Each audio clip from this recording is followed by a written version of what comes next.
mas você precisa entender o contexto. Então vamos aqui, no capítulo 11, diz aqui a partir do verso 3, diz assim, olha: darei as minhas 2 testemunhas que profetizem por 1260 dias, vestidas de pano de saco.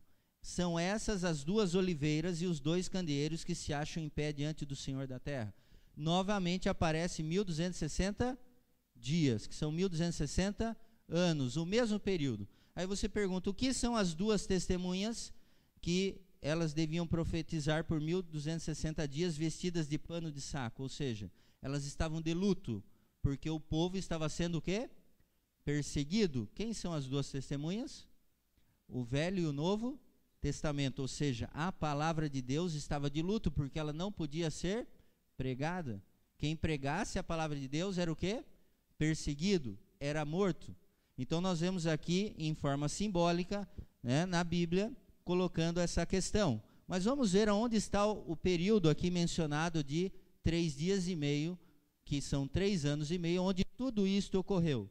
Vamos seguir a leitura ali, e nós já vamos ver aqui onde está o contexto aqui, ok? Bem, vamos continuar a leitura aqui, eu parei no verso 4, verso 5. Se alguém pretende causar-lhe dano, sai fogo da sua boca e devora os inimigos. Sim, se alguém pretender causar-lhe dano, certamente deve morrer. Elas têm autoridade, a palavra de Deus, para fechar o céu, para que não chova durante os dias em que profetizarem.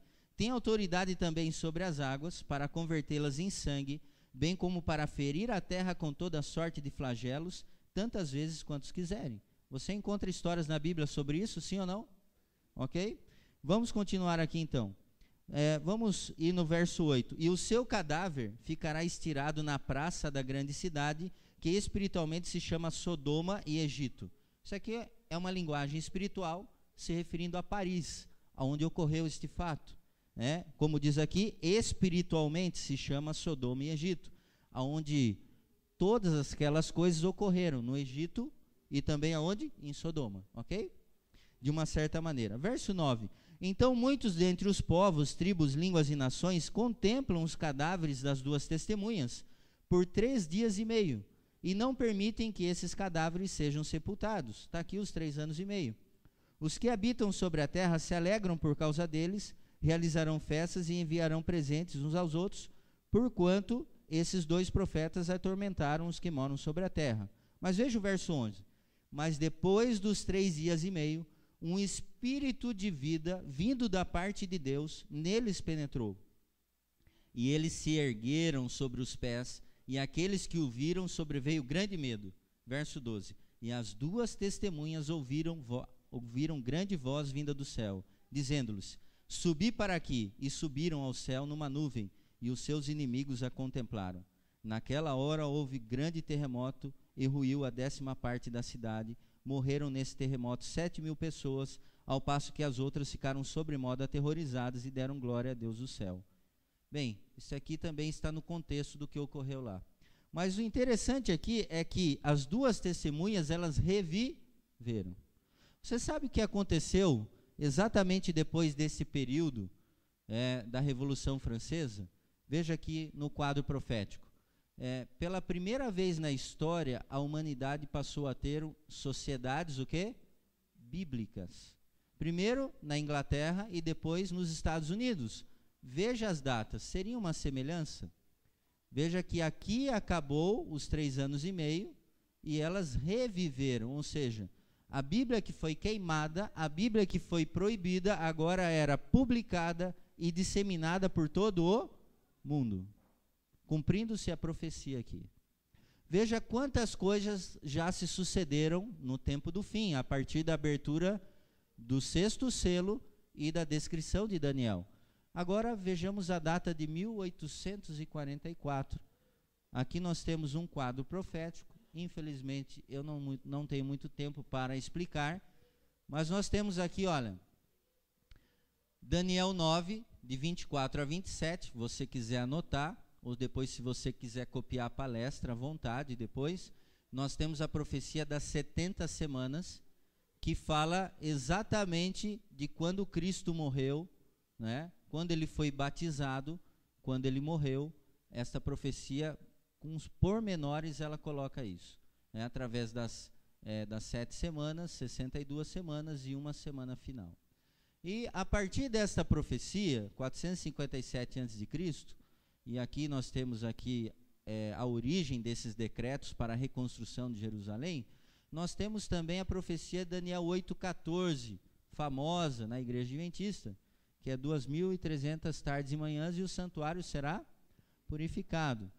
Parte também do mesmo ano. E se nós somarmos 457 a.C. com mais 2.300 anos, nós vamos resultar em 1844. O que acontece em 1844? Jesus passa do santo para o santíssimo. E começa o que no céu? O juízo investigativo. O tempo do fim. Jesus está investigando tudo para o tempo do fim. Ele está perto de voltar. Então, a partir daquela data, nós temos esse contexto que é muito importante, né? Veja que ele faz parte desse contexto do tempo do fim. Início do juízo investigativo, restauração da verdade, né? A verdade foi jogada por terra, segundo Daniel 7,25. Mudaram os tempos e as leis. Alguém deveria restaurar a verdade. E nós sabemos que em 1844, aquele pequeno povo que esperava a volta de Jesus foi desapontado, estudou a Bíblia, e este povo deu origem à Igreja Adventista do Sétimo Dia, com a restauração da verdade. E temos aqui também a primeira mensagem angélica que tem que ser pregada ao mundo. Vamos ver a primeira mensagem, já que estamos perto dela, Apocalipse 14, versos 6 e 7. Vamos ver qual é essa mensagem, é muito importante. Ela tem que ser pregada, e ela começou a ser pregada a partir de 1844. Apocalipse 14, versos 6 e 7. Vi outro anjo voando pelo meio do céu, tendo o evangelho eterno para pregar aos que se assentam sobre a terra, a cada nação, tribo, língua e povo, dizendo em grande voz: temei a Deus e dai-lhe glória, pois é chegada a hora do seu juízo, e adorai aquele que fez o céu, a terra, o mar e as fontes das águas. Então nós temos duas coisas interessantes aí. Primeiro, temei a Deus e dai-lhe glória, porque é chegada a hora do seu juízo. Jesus sai do santo para o santíssimo, começa o juízo. Mas também há uma mensagem aqui que nós devemos adorar aquele que fez o céu, a terra, o mar e a fonte das águas. Qual o único mandamento que nos lembra esse contexto? O quarto mandamento, o sábado. E nós temos esse contexto dentro da primeira mensagem. Então o sábado começou a ser pregado e também a questão do juízo. Bem, lembra que a gente leu em Daniel 12, de 8 a 13, aquelas datas, 1290 dias? 1330 dias, 335 dias, desculpe, bem-aventurado que espere e chega até 1335. Você lembra dessas datas? Talvez muita gente da igreja não sabe o significado dessas datas, mas é bem interessante. Olha, acompanha aqui. Na data 508, né, da nossa era, diz aqui, ó, cessa o sacrifício contínuo, a intercessão. Por quê? O que aconteceu aí? A figura de Deus começa a ser substituída pela figura dos homens, né, na intercessão pelos pecados. Então você tem também aí a questão de Maria e uma série de outras coisas, os santos. Então, a partir de 508, um pouquinho antes da perseguição, 538, nós já temos esse contexto. Então, o sacrifício contínuo, ele é cessado aí. O que é o sacrifício contínuo? É Jesus intercedendo por nós. E alguém cessou esse sacrifício através de falsas doutrinas. Bem, pegamos esta data como referência e vamos colocar, isso aqui está escrito lá em Daniel, tá? Cessa o sacrifício contínuo. 508 mais 1290 vai dar o quê? 1798. Olha ele aqui, ó, 1798. Quando termina um tempo, 2 tempos e metade de um tempo. Mas bem-aventurado aquele que espera um pouquinho mais, né? Exatamente 45 dias ou 45 anos. Por que bem-aventurado? Porque 508 mais 1335, eu vou chegar em 1843 para 1844. Bem-aventurado aquele que espera chega nessa data. Por quê? A verdade está sendo restaurada. Feliz aquele que chegou até ali. Feliz aquele que vive este momento. Feliz eu e você que temos esta oportunidade. Bem, Vamos avançar na linha do tempo? Vamos ao ano de 1848.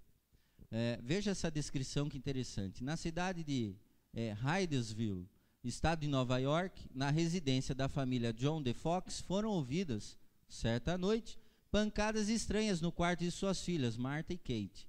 Está aqui, do Melo, um livro de profecias, página 372. Aqui é a foto das irmãs Fox. Aí você fala, o que isso tem a ver?